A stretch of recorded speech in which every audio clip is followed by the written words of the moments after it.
de Jane Austen, Razão e Sensibilidade. Capítulo 15.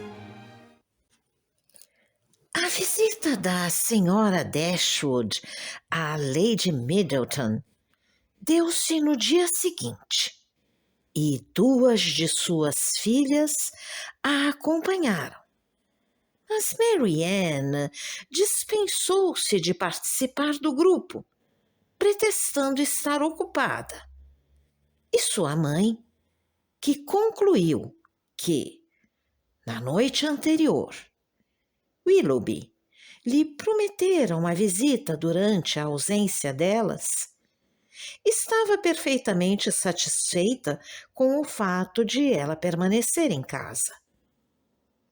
De volta de Barton Park, deram com a carruagem de Willoughby e seu criado à espera no chalé. E a senhora Dashwood teve certeza de que a sua conjetura fora correta. Até então, tudo ia como havia previsto. Mas, ao entrar na casa, viu o que nenhuma previsão lhe fizera esperar. Haviam acabado de entrar no corredor quando Marianne saiu às pressas da sala de estar, aparentando extrema aflição, com o lenço nos olhos, e, sem notá-las, subiu correndo a escada. Surpresas e assustadas, elas entraram diretamente na sala que ela acabara de deixar, onde só encontraram Willoughby, que estava inclinado sobre o consolo da lareira, de costas para elas. Ele se voltou à chegada delas, e sua expressão mostrava que ele compartilhava fortemente a comoção que tomara conta de Marianne. "Há algum problema com ela?" gritou a senhora Dashwood ao entrar. "Está doente?" "Espero que não", replicou ele, tentando parecer alegre com um sorriso forçado. Logo acrescentou: "Sou eu que devo ficar doente, pois estou sofrendo agora uma pesada decepção." "Decepção?" "Sim, pois não posso manter meu compromisso. A senhora Smith exerceu esta manhã o privilégio dos ricos sobre um pobre sobrinho dependente, enviando-me a negócios para Londres. Acabo de receber minhas credenciais e de me despedir de Ellingham, e vim agora despedir-me." "Para Londres? E está de partida esta manhã?" "Quase neste exato momento." "Isso é uma desgraça, mas a senhora Smith deve ser obedecida, e os negócios dela não vão afastá-lo de nós por muito tempo, espero." Ele corou ao responder: "A senhora é muito gentil, mas não tenho planos de voltar em breve a Devonshire. Minhas visitas à senhora Smith nunca se repetem no espaço de um ano." "E será que a senhora Smith é sua única amiga?" "Ellingham é, por acaso, a única casa nas vizinhanças à qual você é bem-vindo?" "Que vergonha, Willoughby! Não pode esperar por um convite para vir aqui." Ele corou ainda mais e, com os olhos fitos no chão, limitou-se a dizer: "A senhora é muito boa." A senhora Dashwood olhou surpresa para Elinor. Elinor sentia o mesmo espanto. Por alguns momentos, todos ficaram calados. A senhora Dashwood foi a primeira a falar. Só tenho de acrescentar, meu querido Willoughby, que será sempre bem-vindo ao chalé de Barton, pois não vou insistir que volte para cá de imediato, já que você pode julgar até que ponto isto pode ser agradável à senhora Smith, e sobre este ponto não estou mais disposta a questionar o seu discernimento do que a duvidar dos seus desejos. A natureza de meu compromisso agora, replicou Willoughby confuso, não é motivo de orgulho para mim. Ele parou.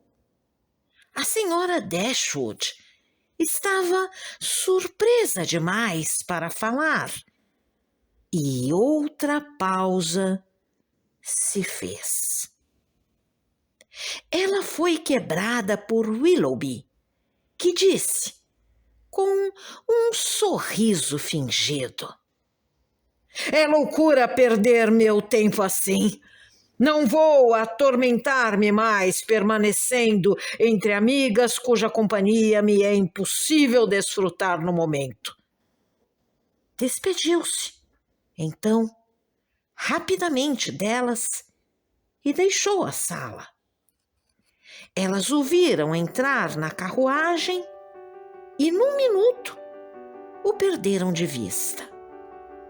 A senhora Dashwood estava magoada demais para falar e, de imediato, deixou a sala de estar para lidar sozinha com a preocupação e o susto que aquela súbita partida ocasionara. O constrangimento de Elinor foi pelo menos igual ao da mãe.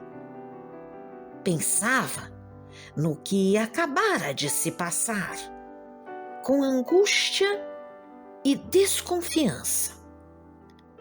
O comportamento de Willoughby ao despedir-se delas, seu embaraço e afetação de alegria, e, acima de tudo, sua relutância em aceitar o convite da mãe, uma hesitação tão contrária ao caráter de um homem apaixonado, tão contrária a ele mesmo, muito a perturbaram. Por um momento, chegou a pensar que nunca houvera da parte dele nenhum plano para um compromisso sério. No momento seguinte, que alguma briga infeliz ocorrera entre ele e a irmã. O desespero em que Mary Ann deixara a sala era tal que uma briga séria poderia ser a explicação mais razoável, embora, quando considerava o amor de Mary Ann por ele, tal briga lhe parecesse quase impossível. Mas, fossem quais fossem os pormenores da separação, a aflição de sua irmã era indubitável, e ela pensou, com a mais terna compaixão, sobre essa violenta dor que Mary Ann, muito provavelmente, não estava apenas experimentando como um modo de aliviar-se, mas alimentando e incentivando como um dever. Em cerca de meia hora, a sua mãe voltou. E, embora os olhos estivessem vermelhos, sua expressão não era triste. Nosso caro Willoughby está agora a algumas milhas de Barton, Elinor, disse ela, enquanto se sentava para trabalhar. E com que peso no coração não viaja ele? Tudo é muito estranho. Partir assim tão de repente parece uma decisão repentina. A noite passada ele estava conosco, tão feliz, tão animado, tão carinhoso. E agora, só com 10 minutos de aviso, também foi embora sem intenção de voltar. Algo mais do que ele nos confiou deve ter acontecido. Ele não falava, não se comportava como ele mesmo. A senhora deve ter visto a diferença, tanto quanto eu. Que pode ser aquilo? Será que brigaram? Por que outra razão ele mostraria relutância em aceitar o seu convite? Não era vontade o que lhe faltava, Elinor. Isso eu podia ver claramente. Não estava em seu poder aceitá-lo. Garanto-lhe que refleti sobre tudo aquilo de novo e posso explicar perfeitamente cada uma das coisas que no começo pareceram estranhas para mim, assim como para você. Pode mesmo? Sim. Consegui explicá-lo a mim mesma da maneira mais satisfatória. Mas sei que a você, Elinor, que sempre adora duvidar de tudo, minha explicação não pode satisfazer. Mas não conseguirá tirar de mim a confiança que tenho nela.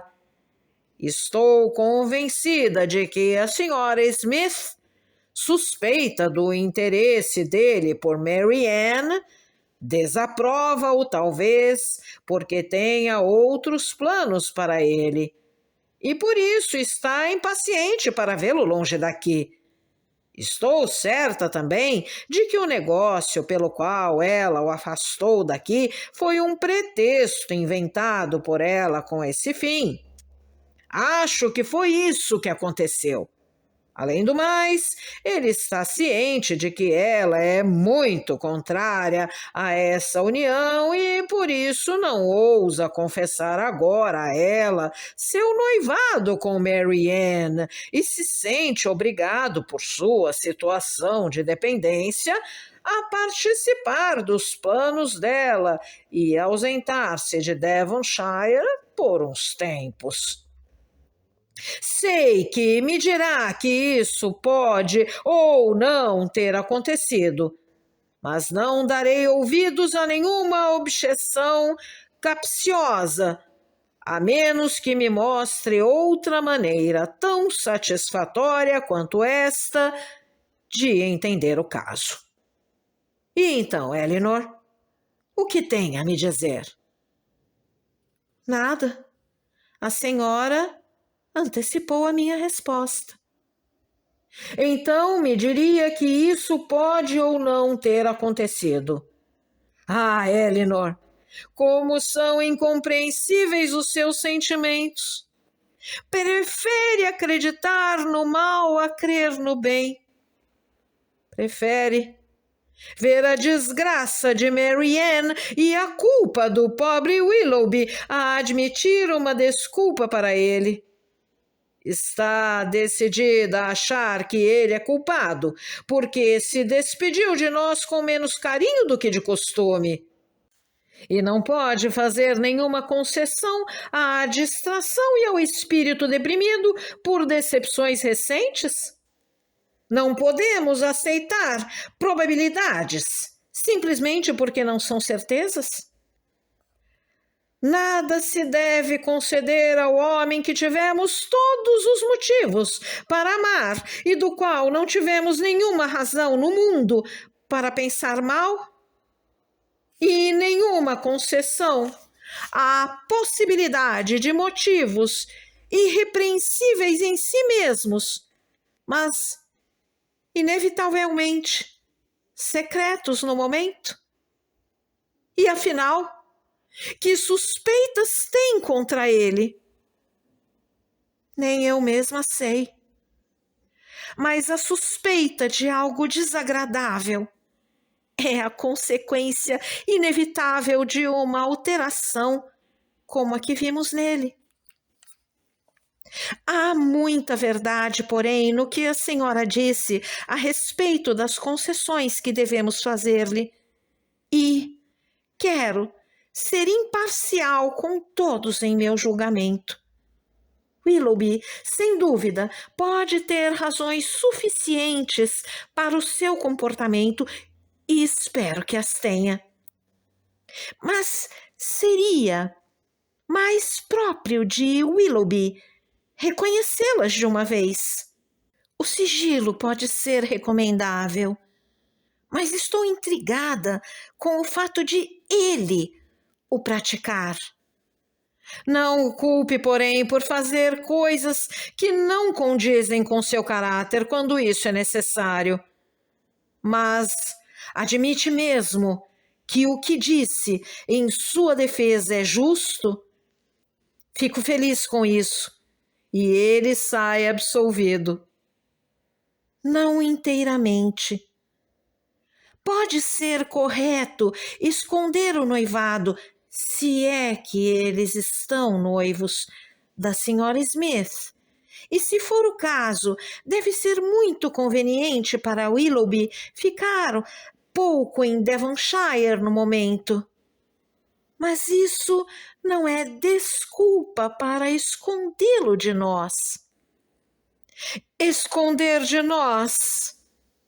Minha filha querida acusa Willoughby e Mary Ann de esconderem coisas. Isso é muito estranho, quando seus olhos os têm todos os dias acusado de imprudência. Não quero provas do amor deles, disse Elinor, mas sim do noivado entre os dois. Estou perfeitamente satisfeita com ambos. No entanto, nenhuma sílaba foi dita à senhora sobre este assunto por nenhum deles. Não quis sílabas, onde ações falaram com tanta clareza. Será que o comportamento dele com Mary Ann e todos nós, pelo menos nos últimos 15 dias, não deixou claro que a amava e a considerava como a sua futura esposa e que sentia por nós o carinho do mais estreito relacionamento? Não nos entendemos perfeitamente uns com os outros? Meu consentimento não era pedido todos os dias por seus olhares, suas maneiras, seu respeito atencioso e afetuoso? Querida Elinor, é possível duvidar do noivado? Como pôde ocorrer-lhe tal pensamento? Como supor que Willoughby, convencido como deve estar do amor de sua irmã, a deixasse, e talvez por meses, sem lhe falar do seu afeto, que eles se separassem, sem uma troca recíproca de confidências? Confesso, replicou Elinor, que todas as circunstâncias, salvo uma, estão a favor do noivado. Mas essa circunstância única é o total silêncio dos dois a este respeito, e para mim ela é mais importante do que todas as outras. Como isso é estranho! Deve pensar muitíssimo mal de Willoughby se, Depois de tudo o que se passou abertamente entre eles, ainda consegue duvidar da natureza dos laços que os unem? Será que durante todo esse tempo ele desempenhou um papel em seu comportamento com sua irmã? Acha mesmo que para ele ela seja indiferente? Não, não posso achar isso. Ele deve amá-la e a ama, tenho certeza. Mas com um tipo esquisito de ternura, se consegue deixá-la com tamanha indiferença, tal desdém pelo futuro, como você lhe atribui. A senhora deve lembrar, querida mamãe, que jamais considerei encerrado o assunto. Tive as minhas dúvidas, confesso, mas são mais fracas do que eram e talvez logo desapareçam. Se descobrir que eles estão trocando correspondência, todos os meus receios acabarão. Uma enorme concessão, realmente. Se eu os visse no altar, acharia que eles iriam casar. Menina ingrata. Mas eu não exijo tal prova. Em minha opinião, nada se passou que justificasse a dúvida, não houve nenhum segredo. Tudo foi sempre aberto e franco. Não pode ter dúvidas sobre os desejos da sua irmã. Deve, portanto, suspeitar de Willoughby. Mas por quê? Não é ele um homem honrado e de sentimentos? Houve alguma incoerência da parte dele que seja motivo de alarme? Será que ele pode ser mentiroso? Espero que não. Não creio, exclamou Eleanor. Adoro Willoughby, sinceramente, e a suspeita sobre a sua integridade não pode ser mais dolorosa para a senhora do que para mim. Foi involuntária e não vou cultivá-la. Confesso que fiquei alarmada com a mudança nas maneiras dele esta manhã. Ele não falou como costuma e não retribuiu a sua gentileza com nenhuma cordialidade. Mas tudo isso pode ser explicado por uma situação como a que a senhora supôs. Ele acabara de se separar da minha irmã, vira afastar-se na maior aflição e sentiu-se obrigado, temendo ofender a senhora Smith, a resistir à tentação de voltar para cá em breve. No entanto, estava ciente de que, ao recusar o seu convite, dizendo que ficaria longe por algum tempo, pareceria agir de maneira mesquinha e suspeita com a nossa família, e isso pode muito bem tê-lo constrangido e perturbado.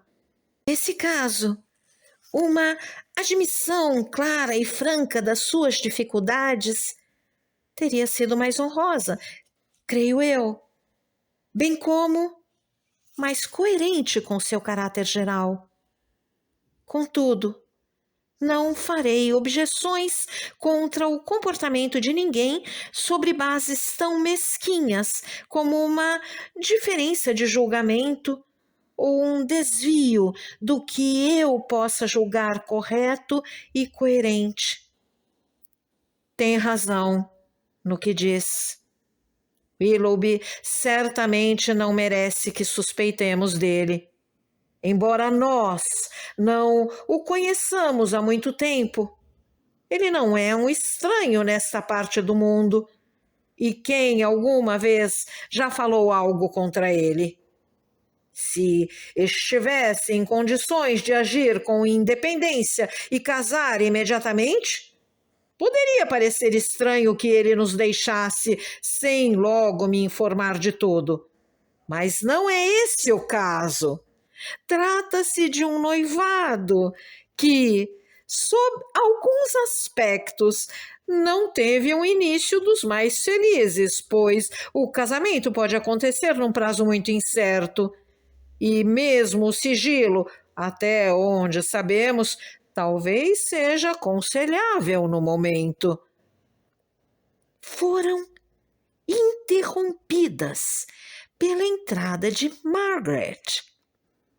E Elinor teve então a oportunidade de refletir sobre as conjecturas da mãe, de reconhecer a probabilidade de muitas delas e de ter esperanças na justiça de todas.